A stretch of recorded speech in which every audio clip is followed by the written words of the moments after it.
Okay, hello Kaya. I'm trying and explain everything since the video stuff kind of failed. So this is going to be posted on the AP channel. So we give this a shot. So in front of you, you should be able to see the AP Environmental Science class page. Whether or not it is your block is irrelevant. A lot of this stuff is the same. Kind of the same materials, same topics are found here. So, for example, let me just erase that. If we look at our topics here in classes, we'll go to disposable world. This is where a lot of our stuff is. We just recently finished our personal solid waste inventory. Should check that out.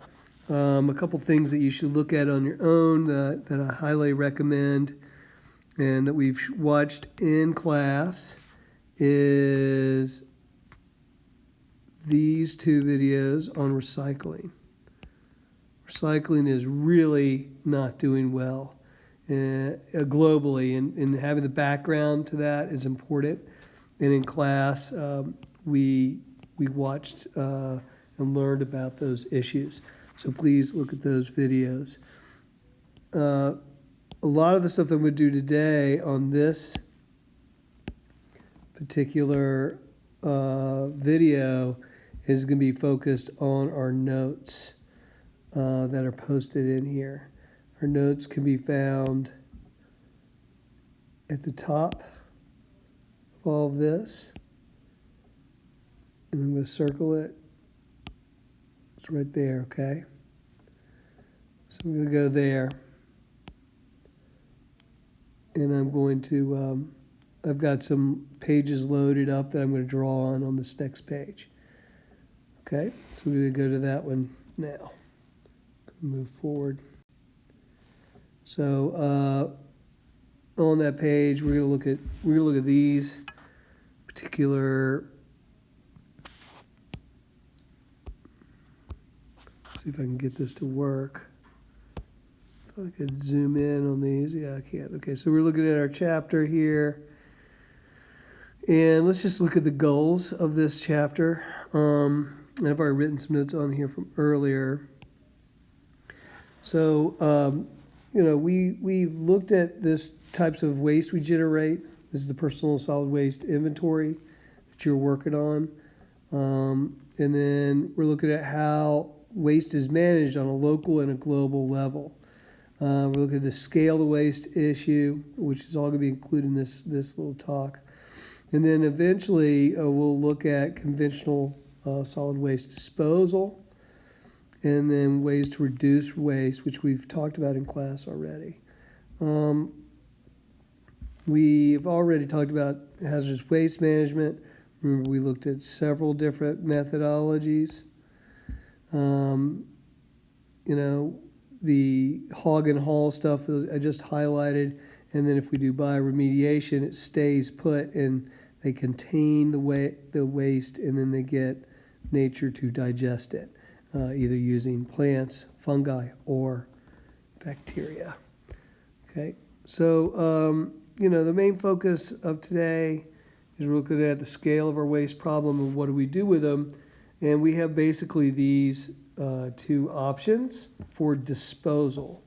And as you recall from our projects, these are the ultimate grave sites for our trash globally.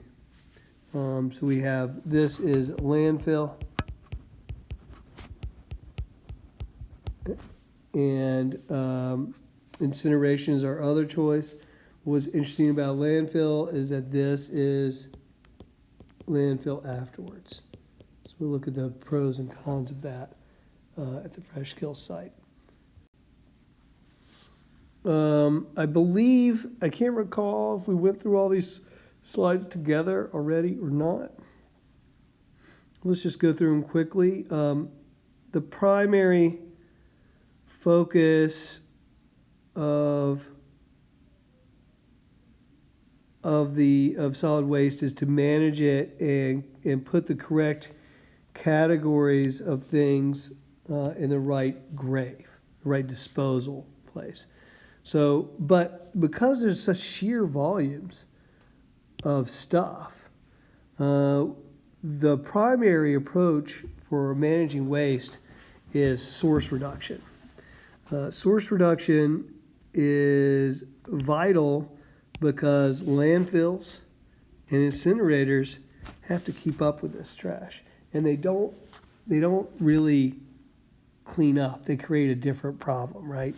And so for waste management, when we look at it from an economic point of view, or we look at it an ecological point of view, and we look at it socially, we have to address all those things. And so the main solution to the problem of solid waste issues is reducing it. We just need to reduce it. So we'll talk about that in a second. And so we have several different methods. After we try to reduce it, we can then recover any waste materials and recycle them or reuse them. And then we have to dispose of waste safely and effectively. And so we have two graves, we have landfill, and we have incineration. Those are pretty much our choices after that. So we have these three major ones.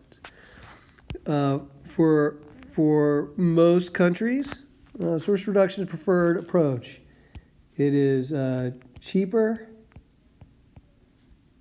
and most effective at reducing trash because you're just not making it, right?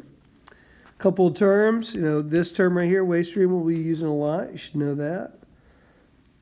And so let's just take a look at some better examples of source reduction. Let's scoot over here. I love this image, and maybe we talked about this in class when you're here, Kaya. I'm just making sure you got it. And so we have the steps right here. This is all different methods of source reduction in this green zone here.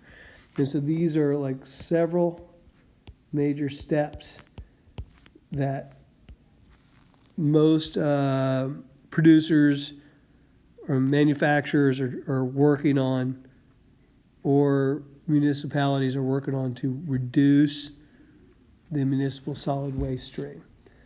So this one right here, the number one, talking about making industrial practices more efficient. We talked about this in terms of your cradle to grave study. I believe there's people who study plastic spoons, plastic bags, plastic straws. A lot of these things live for very short amounts of time. And so when companies do a life cycle analysis of how they manage their waste stream, they're discovering that if they created an industrial ecological practice, that their waste products from their industry can become the resource for their industry. So an example, Xerox company with their copier machines, they started creating a service where they would get the toner boxes returned to them and they'd refill them for you. They started that trend, and now you see that with every copier. Also, when you dispose of their copier, they just take it all the way back, the whole thing, and they use the plastic casing and they reform that or use it again to make another copier. So they recover their materials, and they found it saved them a lot of money. A lot of companies are finding that. Another example that we talked about in class was mushroom foam, which is on the next, which is right below. Sorry, start right here. So minimizing packaging. Packaging is a large portion of the waste stream. In fact, when we did our personal solid waste inventory and we looked at the whole room, both classes found that the majority of trash in the room was packaging, some sort of packaging, a wrapper, a cushioner, some sort of thing used to package a product, and most of it is made of plastic. So one way of reducing waste is you make that packaging recoverable. And this one company called Ecovative started making a type of foam or that is made out of mushrooms. And this foam is completely recyclable. It's completely biodegradable. Ecovative. And so it's a biodegradable foam. Just like styrofoam, but styrofoam, as we learned in class, is made of a petroleum product that's non-renewable and has a lot of chemicals in it. The other thing we can do is we can, the encouragement of green or recycled material can be made into the product itself, thus reducing the overall scale of waste. Other companies promote reuse of items. Patagonia has their buyback program, and they will take your coat back and give you a new one, and then they'll use the parts of that coat and reuse it. And that's very similar to recycling, right? The other ones they're less. These are more rare as we move down. These are more rare. So composting, municipal composting at home is not easily done everywhere. There are some households that just do not like to use compost because it smells or because they have issues with it. And municipal composting has similar troubles. So, as you remember when we did the Cradle to Grave project, we focused on that. We discovered that our Cradle to Grave product has some things that we could alter that would make it more cradle to cradle and have less trash. Moving on to our trash definitions, we have several terms that are important. Recovery, and that's an umbrella term for recycling and composting. Municipal solid waste, this is where we look at what dominates our solid waste stream. Paper is still a big player in our trash flow, in our waste stream, but plastics is starting to move in on that. We're seeing a lot of packaging issues too. Moving on. We went to transfer station. We noticed that, at a transfer stations, this is where we could see trash moving around the waste. The waste stream comes in there and they move materials towards recovery or not. And so before we recycle stuff, this is kind of the breakdown of materials here before we get to recycling.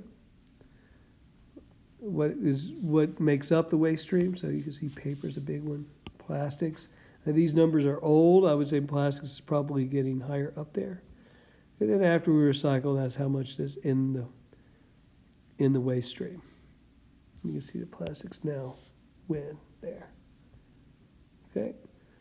We did the personal solid waste inventory. We found that nobody in class was making over 2 kilograms of waste a day, let alone a week. A lot of this was due to the culture here, living here, and not having to deal with the packaging waste associated with food. This is just a graph. Taking a look at our total waste generation as a population in the U.S. You can see it's grown a lot. And you can see the per capita waste per person a day. And you can see it is it's gone down. Okay, we'll go to the next slide.